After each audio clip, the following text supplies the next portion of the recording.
Hello, मी सायली आणि आम्ही आहोत फ्रान्समध्ये राहणारं मराठमोळं कुटुंब. आज आम्ही पॅरिसमध्ये असलेल्या एका सुंदर मंदिरात जाणार आहोत. त्यासाठी इराही खूप जास्त एक्सायटेड होती. बसमध्ये बसून आणि आम्ही हा सुंदर व्ह्यू एन्जॉय करत करत आज मंदिरात जाणार होतो. कारण हे मंदिर पॅरिसमधल्या एका छोट्याशा गावात होतं. गावात असलं तरीसुद्धा इथला जो काही व्ह्यू होता तो खूप जास्त छान होता. आणि हे मंदिर बघण्यासाठी आम्ही खूप जास्त एक्सायटेड होतो. मंदिरात प्रवेश केल्या केल्या इथे अगदी मधोमधच मोठी अशी महादेवांची शिवपिंड होती. आणि तसंच सुरुवातीलाच इथे अगदी सुंदर कोरीव काम केलेलं आणि अगदी सुंदर मनाला भावेल अशी गणपती बाप्पांची मूर्ती देखील होती. तसेच नंदीराज पण होते. आणि ही खूप मोठी शिवपिंड बघून मला खूप जास्त प्रसन्न वाटलं. अगदी इथे आल्यानंतर असं वाटलंच नाही की हे मंदिर पॅरिसमधलं कुठलं तरी मंदिर आहे. असं वाटत होतं की हे आपलं भारतातलंच एक मंदिर आहे. सर्व प्रकारचे आणि सर्व देव इथे होते. हे होते महाराज विष्णू आणि देवी महालक्ष्मी. त्यानंतर ही अजून एक छोटी महादेवांची पिंड होती. आणि सगळ्यात छान गोष्ट म्हणजे हे सुंदर असे नागराजसुद्धा होते. त्यानंतर होते प्रभू रामदेव, माता सीता आणि प्रभू लक्ष्मण.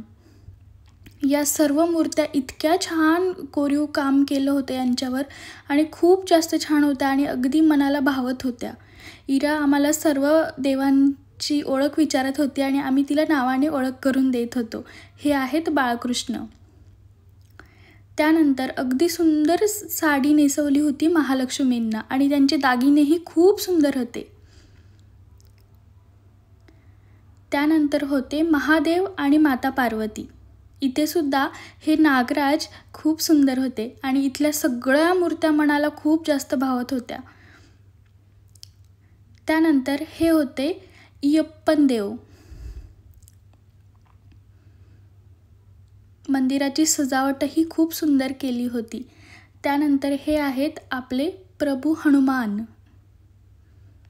आणि विशेष असं की या मंदिरात रोज आपले भारतीय बंधू जसं जमेल तसं पूजा करत असतात.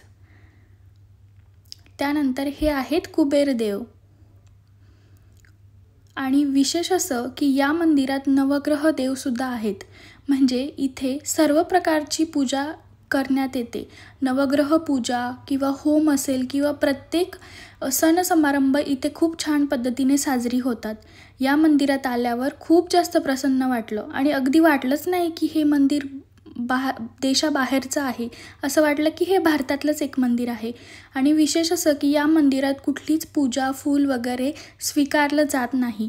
तुम्हाला मदत करायचीच असेल तर काहीतरी वस्तू दान करा किंवा मंदिराला उपयोगी होईल अशी वस्तू घेऊन द्या. आणि ही खरंच खूप जास्त छान गोष्ट आहे. त्याने दुसऱ्या देशातही आपले मंदिरं अजून मोठे होत आहेत. या मंदिरात जाऊन खूप खरंच प्रसन्न वाटलं. अगदी जवळजवळ सर्वच देवांचे दर्शन घेतले आणि निघालो परतीच्या प्रवासाला.